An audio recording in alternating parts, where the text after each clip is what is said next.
I don't think I've craved air conditioning this badly for a very long time. It's very hot and humid here, just like back home in Hong Kong. And I've definitely noticed quite a few topless men on my way here.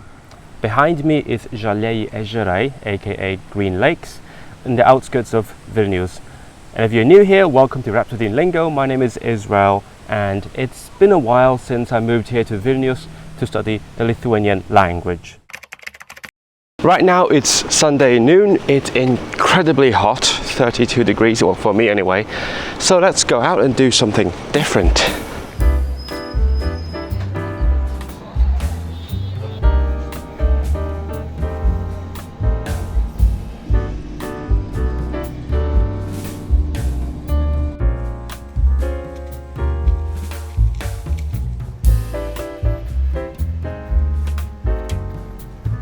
I don't know where I'm going.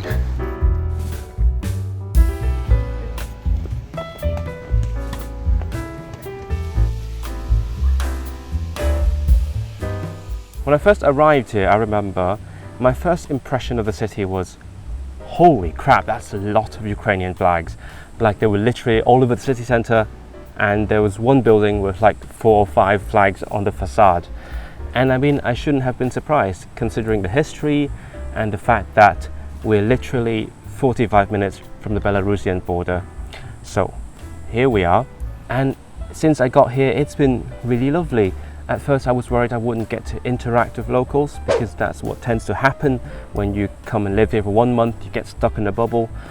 So as soon as I could, I tried, what the keyword being tried, to use my very basic and broken Lithuanian to order things. And thanks to the bit of preliminary study I did before coming here, I sort of knew the noun endings already. So I could say coffee with milk, but I didn't know anything about the adjective endings. So I sort of just made things up as I went along, or I just used the original form that I saw in the menus. And most of the time when I've tried this, people have been so helpful, supportive, and more importantly, patient. They actually allowed me to finish my sentence, albeit very slowly, instead of switching directly to English, or in some cases Russian, because that's a sort of lingua franca of this part of the world.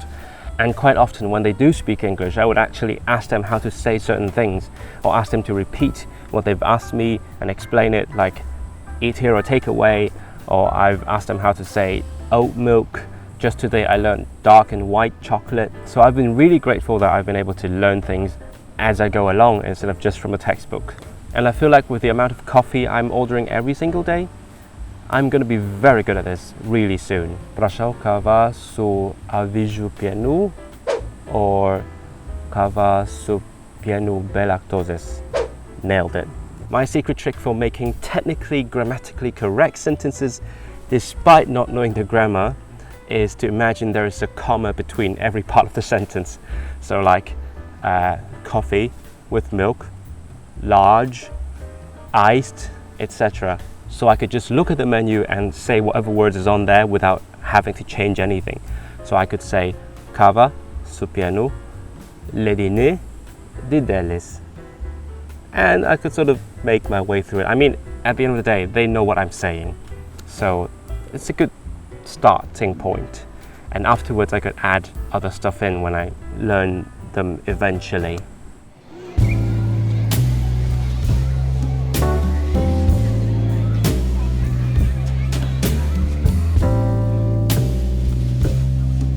Finally, with an iced coffee with oat milk in my hand, I sat down and worked on my music composition for a little bit for an upcoming concert. Be sure to check out my music channel in the link right here. But before I left, I did one more thing to practice my Lithuanian. Medicinos centras, taromatas, lietuvos paštas, veterinarijos gydykla, daiktų saugojimas, mobiliųjų prietaisų įkrovimas.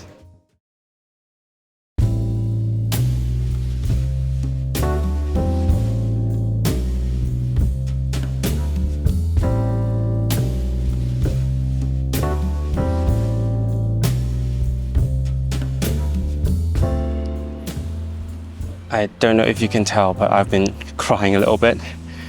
I was just at the Okupacją i Laisvės Museus, the Museum of Occupations and Freedom, the Fight for Freedom, something like that. Very long name. It's specifically occupations because obviously Lithuania has been through a lot with Nazi Germany and Soviet Union and all that. And yeah, in general, my tears are a bit weird because I never cry at like tragic things. Like, yeah, obviously I feel the tragedy, but I don't cry at them. But when I do cry is when I see something uplifting. And many years ago, when I first came to Vilnius as a tourist, I went to another museum where I learnt about the singing revolution, the reawakening movement, Sąjūdis. I distinctly remember how I cried right then and there. Like, peaceful movement, oh, it's getting to me again. Peaceful movement, everyone's coming together, doing one thing, and somehow it worked. Yeah, it's not supposed to work, but it did. Obviously, they still had to go through a lot after that. And obviously, I feel more connected to this movement than other ones because it's about music, and that is like my thing, right? In my first video, I mentioned the singing revolution. That is something that means a lot to me as a second-time tourist to this country and Baltic countries in general. And since the last time I came here, it's been like 7 years, I think. And over that period, over the past couple of years, Hong Kong, which is my home, has gone through a lot, to put it lightly. And when I look at all the things that happen here, especially in places like this, which used to be a KGB prison, I mean, obviously what they suffered through was like 100 times more severe, but there were some commonalities, there were some things that the state was doing that I found quite familiar. And then I looked at the date again, that was August of 1989. That was quite some year, wasn't it? I remember when I did the tour at the university I'm going to, they have an exhibition showing 3 distinct events that happened in 1989. You might be able to guess what they were. I'm not going to talk about them. But exactly 30 years after that day, the 23rd of August, Hong Kong tried replicating that famous Baltic way. Yeah, it was like much shorter, I have to say that. But it was equally uplifting and inspiring. Just lots and lots of people coming together, doing one simple, silly thing, and hoping that it works. I mean, I can't talk anymore. So yeah, coming back here and looking at these events again is quite a different experience from 7 years ago. And also, I have a much deeper appreciation. Of why they are so passionate about this. You know, they talk about it non-stop. I went to a concert that was dedicated to the victory of Ukraine. I always knew why, but now I feel.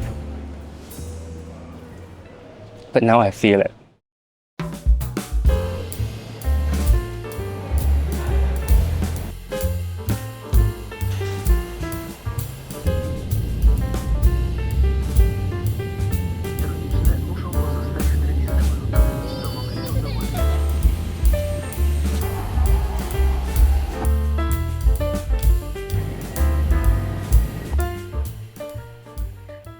Hi. So, for reasons too complicated to get into right now, šį savaitgalį aš esu Cambridge, Anglijoje. The short version is that I am a composer and I had to urgently fly over for a music project. Viskas. Toks yra muzikanto gyvenimas. So if you happen to be nearby, keep your eyes peeled in September on my music pages. Link in the description below. And if you're not, then check out my music channel right there. Now back to the video. Another element I want to talk about that is crucial towards my language immersion is that I don't try to learn everything. Any learners on the beginner level, or actually on any level, who are doing real life immersion would be tempted to try and remember every single word they see, or write them down, note them down, or study it. I don't. Instead, I prioritize things. When I see a new word, I think, is this something on my level or just above it maybe? Is it a word that I'm likely to use when speaking or reading about topics that are on my level? Is this something that's worth learning right now? Because vocabulary is endless, and brain power wasted on one thing is brain power that I could have spent learning something more pressing. And that includes any words that I see on products, food items, signs, etc. And that concludes my Midway Lithuanian Learning update. If you like what I'm doing, you're very welcome to support me on Buy Me a Coffee, especially since I am a poor artist. But you could more simply press that big like button below and tell me in the comments, have you tried language immersion in a foreign country before, and how did it go? Of course, don't forget to subscribe for the final update on how much I've managed to learn in a month. Bye.